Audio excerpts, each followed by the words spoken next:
인간은 왜 꼬리가 없을까요?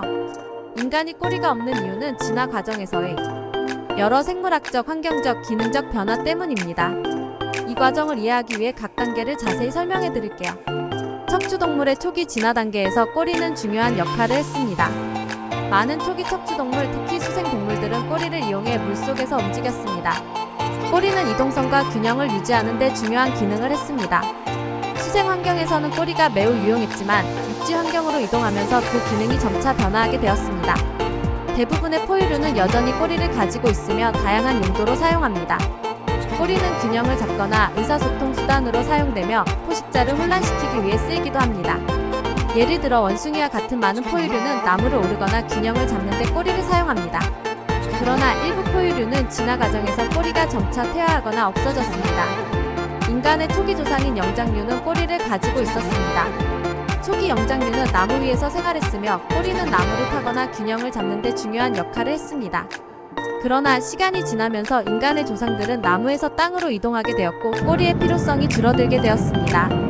인간의 조상들은 점차 두 발로 걷는 직립보행을 발전시켰습니다. 두 발 걷기는 여러 가지 이점을 제공했습니다.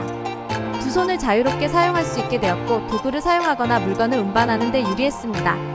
꼬리는 직립보행에서 균형을 잡는 데 필요하지 않았으며 오히려 걸리적거리는 부분이 될 수 있었습니다. 인간이 꼬리를 완전히 잃은 것은 아닙니다.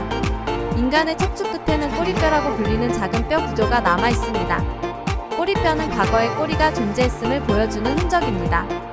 이 구조는 퇴화된 꼬리로 진화 과정에서 더 이상 기능적으로 필요하지 않게 되어 줄어들었습니다. 그러나 꼬리뼈는 여전히 여러 근육과 인대가 붙는 중요한 구조로 인간의 골반과 직립 자세를 유지하는 데 역할을 합니다. 인간의 꼬리 퇴화는 유전적 변화에 의해 이루어졌습니다. 꼬리 형성에 관여하는 특정 유전자들이 비활성화되거나 변화하면서 인간은 꼬리를 잃게 되었습니다. 이러한 유전적 변화는 수백만 년에 걸친 자연 선택과 적응의 결과입니다. 꼬리의 퇴화는 인간의 생존과 적응에 유리한 변화였습니다. 직립보행을 통해 더 넓은 시야를 확보하고 도구 사용과 사냥 등 새로운 생존 전략을 개발할 수 있었습니다. 이러한 변화는 인간이 환경에 더 잘 적응하고 생존과 번식을 성공적으로 이어가는 데 중요한 역할을 했습니다. 자, 이제 결론입니다.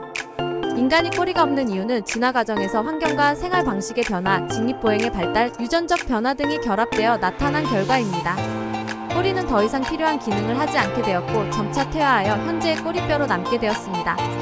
이는 인간의 독특한 진화적 역사와 적응 과정을 잘 보여줍니다.